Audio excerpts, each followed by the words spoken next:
Bonjour à tous et bienvenue sur le podcast Cardano français. J'espère que vous allez bien et que le crash des derniers 24 heures ne vous ont pas trop perturbé, ne vous ont pas trop fait jouer dans le mental et que vous avez gardé des strong hands, des diamond hands parce que, encore une fois, cette chute est passagère. Il faut toujours avoir une vision sur le long terme et je vais vous aider dans le fond avec cette vidéo pour vous permettre de comprendre un petit peu ce qui se passe, mais le plus important, c'est de prendre des leçons de comment fonctionne CryptoLand.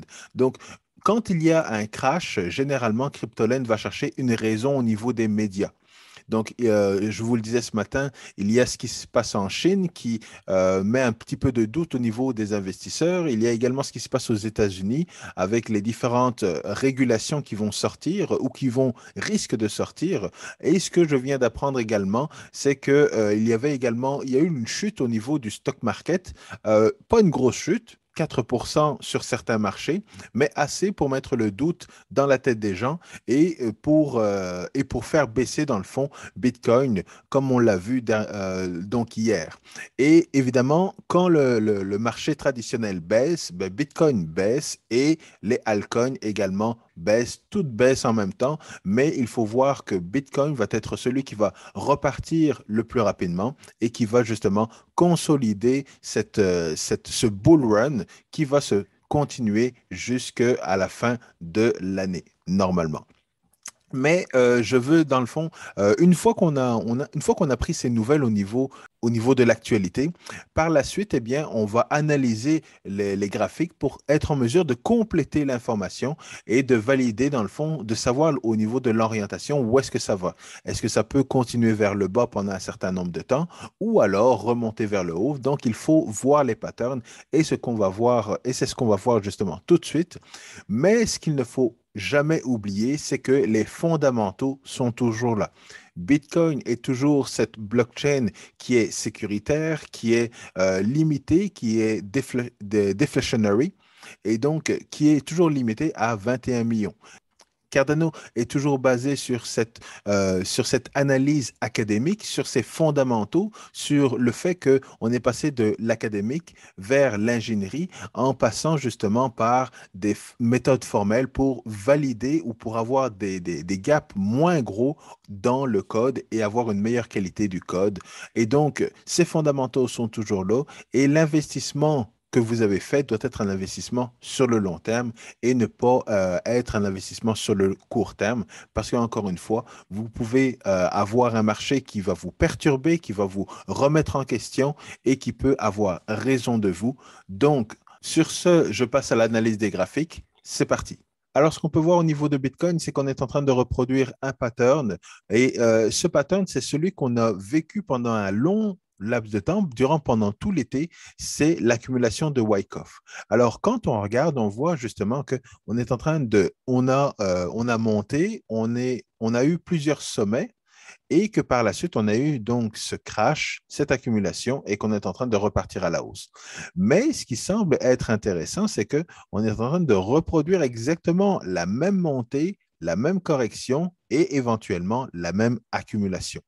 Mais à la différence, dans le fond, de ce qui s'est passé depuis le mois de janvier, c'est qu'on est en train de reproduire la même chose d'une manière beaucoup plus compressée, donc beaucoup plus rapide. Et ce qu'on peut analyser, c'est que ce qui est très intéressant, c'est qu'on peut voir justement des éléments qui sont très similaires. Donc, on voit ici, on a un premier sommet, un deuxième, un troisième, un quatrième. Et même chose au niveau de ce qui s'est vu depuis le mois d'août, c'est qu'on a un premier sommet, un deuxième, un troisième, un quatrième. Alors, il y en a certains qui sont très rapprochés, mais de manière générale, c'est qu'on a une différence de 4 ou 5 sommets ici, mais bien de 4 sommets ici. Par la suite, on a une correction, une deuxième correction et puis l'accumulation. Et ce qu'on voit, c'est qu'on a eu une première correction, on a la deuxième correction et par la suite, ben, on va avoir une période d'accumulation avant de repartir encore une fois à la hausse. Et ce qu'on peut voir, c'est que si on analyse, on voit qu'ici, on avait une petite période d'accumulation, mais dans le fond, le plus important, c'est qu'on a eu un support qui nous a permis de monter à la hausse, mais on est revenu tester cette même zone de support, cette même zone d'accumulation avant de repartir à la hausse. Donc, si on regarde et qu'on reproduit à peu près le même schéma, on peut voir que Bitcoin risque de tomber entre 40 et 38 000 dollars, donc entre 41 et 38, je dirais, si mon analyse est bonne, là. Donc, ça risque de redescendre, accumuler entre 38, 40, 42 000 dollars et puis trouver un support tremplin qui va nous permettre de repartir à la hausse. Donc, on voit qu'une fois qu'on a fait ça, on va être sorti du bois normalement, mais justement, c'est ce qui nous permet de avoir cette analyse-là, de voir qu'on est en train de reproduire quelque chose qui se reproduit, qui s'est passé dans le passé, eh bien, ça reste intéressant de pouvoir le voir. Et même à un moment donné, vous allez trouver ça tellement beau. Et c'est ça, c'est quelque chose qui est fascinant à voir, mais qui est encore plus fascinant, évidemment, quand on a pu profiter et quand on a pu accumuler du Bitcoin, du Cardano, et qu'on est rendu 3 ans après. C'est sûr qu'à ce moment-là, ça devient beaucoup plus fascinant que si on a acheté à 65 000 dollars et qu'on est en train de vivre toute cette période-là, ça peut être beaucoup plus difficile, surtout quand on pense qu'on est sorti du bois puis qu'on a un double crash qui se passe. Mais encore une fois, avec cette explication, vous pouvez voir que justement, on a une autre période qui risque d'être une période beaucoup plus courte, comme je le disais. Et ce qui est important aussi que j'aimerais préciser, c'est qu'on ne risque pas d'avoir le même pourcentage de chute parce qu'encore une fois, on voit que ici, le pattern est compressé. Donc, compressé et qu'on a une moins grosse chute. Ici, on a eu à peu près 50% de chute. Et ici, on est même pas, on est à 20%, il me semble. Je peux le calculer, mais on est à moins de pourcentage que justement ce qu'on a vécu ici. Donc, on a quelque chose de plus compressé parce qu'encore une fois, le bull run va se terminer d'ici la fin de l'année. Il ne nous reste plus beaucoup de temps. Et comme je le disais, le dernier quart de l'année est généralement le quart le plus intéressant, le plus important, le plus performant de tout ce qu'on a vu jusqu'à maintenant. Alors, si on va au niveau de Cardano, on voit encore une fois que c'est la même chose qu'on a, un même pattern qui s'est répété. Et ce pattern-là, dans le fond, vous voyez la ligne que j'avais, la ligne qui était une résistance qui s'est transformée en support, est le point de départ de ce qui semble vouloir se reproduire ici. Alors, ce qu'on voit encore une fois, c'est qu'on a eu une montée, une deuxième montée, et par la suite, on a eu un crash avec une zone d'accumulation, mais accumulation plus une descente. Et la descente, une fois qu'on a trouvé notre plus bas, le bottom, on est reparti à la hausse et on a eu vraiment une montée faramineuse. Et on est en train de reproduire encore une fois la même chose. Donc, on a eu une montée, on a eu justement oh, c'est ici, je m'excuse. Donc, on a eu dans le fond ce support, cette résistance qui s'est transformée en support. On est monté, on est descendu. Et là, encore une fois, ce n'est pas exactement la même chose, mais on voit qu'on est allé chercher un sommet et que maintenant, on est en train de redescendre. Donc, la montée, le crash et probablement la période où ça va redescendre jusqu'à notre point de départ. Donc, le point le plus bas qu'on avait observé ici, justement, c'est la ligne bleue qui est la ligne qui est là depuis plusieurs semaines. Et donc, entre le moment où on est monté, on est redescendu et on a stabilisé, eh bien, on est descendu en dessous justement de cette ligne qui avait été notre support dans le passé. Mais ce qu'il ne faut pas oublier, c'était que cette période-là était également la période du crash. Fait qu'on a eu la période du crash là, avec Bitcoin qui est descendu, etc., toute cette zone d'accumulation. Ce qu'on ne risque pas nécessairement d'avoir dans ce pattern-là. Donc, on risque, dans le fond, de reproduire une partie de ce qui s'est passé, la montée, la descente, l'accumulation. On va espérer que on va avoir une zone de résistance qui va être beaucoup plus haut que une zone de support, je m'excuse, beaucoup plus haut que ce qu'on a vécu ici et qu'on va repartir à la hausse. Donc, si on analyse un petit peu, c'est que notre ligne bleue se transforme et se transfère juste ici. Donc, on a notre résistance qui s'est transformée en support. On va probablement retoucher à ce support. Et si on retouche à ce support, ce qui est intéressant, c'est qu'on revient dans le fond à 1,50. On passe à travers les 2 dollars, on descend à 1,50 et le 1,50 correspond d'une certaine manière au maximum de ma prédiction qui est de 15 dollars. Donc, à partir de là, ça ferait un 10x d'ici la fin du bull run. Alors, ça, c'est évidemment une belle chose, une belle prophétie si ça s'avère être vrai. Dans tous les cas, encore une fois, on peut imaginer, encore une fois, avoir justement une montée, une descente, redescendre et aller chercher le plus bas, qui peut être à 1,50, mais qui peut être également à 1,70, à 1,80. Et ça va dépendre encore une fois de la réaction de la communauté, la réaction que les gens vont avoir, notamment avec le summit qu'on va avoir dans le fond ce week-end. Mais pour me donner assez de lousse, j'ai quand même extensionné chacune de mes lignes pour aller jusqu'à la fin du mois d'octobre, parce qu'encore une fois, dépendamment les mouvements peuvent être très rapides, mais l'analyse qu'on est en train de voir, c'est que pendant 1 à 2 semaines, il pourrait y avoir justement une descente, une correction, une zone d'accumulation, et après ça, repartir vers le haut. Donc, soyez prudents. Si vous êtes intéressé, encore une fois, ben, préparez justement vos ordres d'achat dans les zones en dessous de 2 dollars.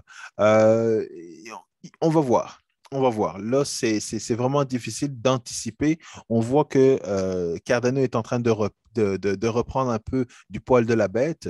Il est descendu jusqu'à 2 dollars et puis là, il est en train de remonter. Donc, est-ce que notre 2 dollars serait assez fort pour être un support et pour ne pas justement être un support qui va céder pour nous aller tester justement plus bas? On va voir, on ne peut pas le dire pour le moment, mais au niveau de Bitcoin, on peut voir que ça va être difficile de résister là. Tout semble être en ligne, dans le fond, pour retester des zones beaucoup plus bas. Donc, encore une fois, ça va être à voir. Mais ce qui est important de retenir, encore une fois, c'est que vous avez des outils. Donc, vous avez différents outils pour vous aider justement à garder le moral, à continuer d'acheter. Et parfois, dans le fond, la meilleure stratégie, comme je le disais pas au début de la vidéo, mais dans mon image, c'est que la meilleure stratégie est parfois de ne rien faire. Donc, vous n'êtes pas obligé d'essayer d'acheter à chaque fois que ça descend et tout ça, parce que ce qu'il faut savoir, c'est que, encore une fois, le marché peut rester irrationnel beaucoup plus longtemps que vous n'aurez d'argent. Donc, il faut que vous soyez conscient de l'investissement que vous faites. Si vous n'arrivez plus à dormir, c'est probablement que vous avez mis trop d'argent en crypto et que vous n'êtes plus en mesure d'être tranquille. C'est, c'est, c'est très difficile mentalement de passer à travers justement ces différentes corrections. Et il faut savoir qu'encore une fois, il y a un bear market qui s'en vient et qui va durer plusieurs années. 1, 2, peut-être 3 ans, on ne le sait pas. Mais si si vous ne vous sentez pas bien après la correction qu'il y a eu hier, c'est peut-être parce que vous êtes trop exposé en crypto. Donc, la prochaine fois que vous avez l'opportunité, retirez un peu d'argent pour vous sentir un petit peu plus loose, pour aller dormir et passer une bonne nuit de sommeil et par la suite, justement, continuer justement à apprendre sur l'écosystème de Cardano parce qu'encore une fois, les fondamentaux sont là. On va avoir le summit, on va avoir plein de news, plein d'informations, plein de nouveautés technologiques qui vont nous permettre justement d'arriver à des sommets, à faire repartir le marché et justement sur un certain nombre d'années, sur 2, 3, 5 ans, eh bien, on va encore avoir justement cette communauté vibrante, on va toujours avoir ces fondamentaux qui vont vous confirmer que vous avez bien fait d'investir en crypto.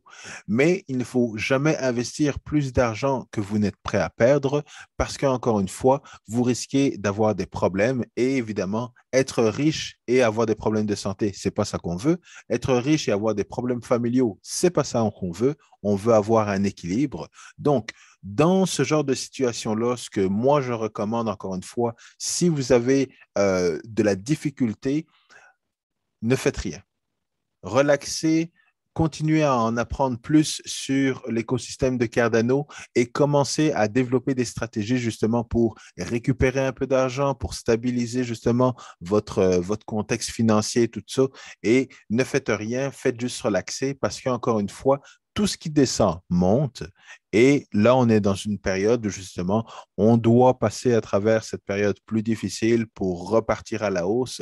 Mais si on garde une image beaucoup plus, si on prend beaucoup plus de recul, on voit que dans le fond, on a eu cette zone d'accumulation, on est monté et que le Cardano et Bitcoin sont toujours positifs d'année en année. Alors, sur le long terme, vous êtes sûr de rentrer dans votre argent, vous êtes sûr que c'est une technologie qui vaut la peine d'être, dans laquelle c'est intéressant et ça vaut la peine d'investir. Maintenant, pourquoi on a toutes ces sueurs froides et pourquoi on a toute cette situation-là? C'est parce que la technologie est mariée à l'investissement. Donc, le côté monétaire et le côté technologique vont ensemble. Et c'est ça qu'il faut parfois apprendre à dissocier, parfois apprendre à mettre de côté le côté investissement et se concentrer sur la technologie, parce que c'est cette confiance-là qui va vous permettre de garder votre investissement et de continuer d'investir parce que vous allez avoir foi en la technologie. Si vous n'avez pas foi en la technologie, à ce moment-là, ça ne vaut même pas la peine d'investir parce que chaque crash va vous remettre en question et c'est sur le long terme que cette technologie-là va se développer.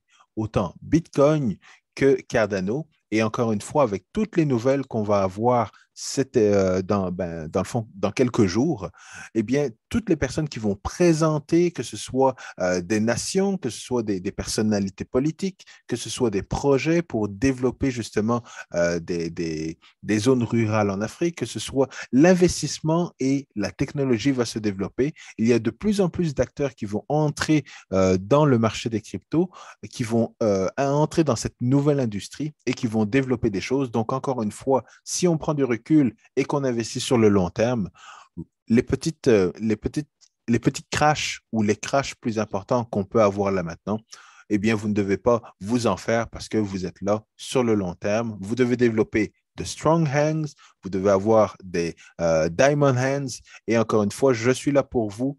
Je suis là pour vous aider justement à remettre un peu d'énergie du millionnaire parce qu'on en a besoin surtout quand la semaine commence comme elle a commencé. Alors, je termine là-dessus. Excusez-moi d'avoir parlé autant. Je voulais vraiment vous rassurer.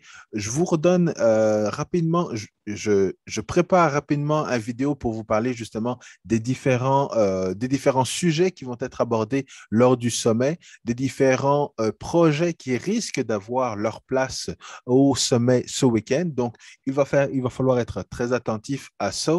Et je pense que je vais devoir combiner les différentes vidéos parce que je n'aurai pas assez de temps pour vous donner toute l'information que j'aimerais avoir. Donc, je vais commencer à les combiner pour vous donner un max d'informations. D'ici là, je vous souhaite encore une fois une bonne journée. Restez avec moi, restez fort. À très bientôt. Peace.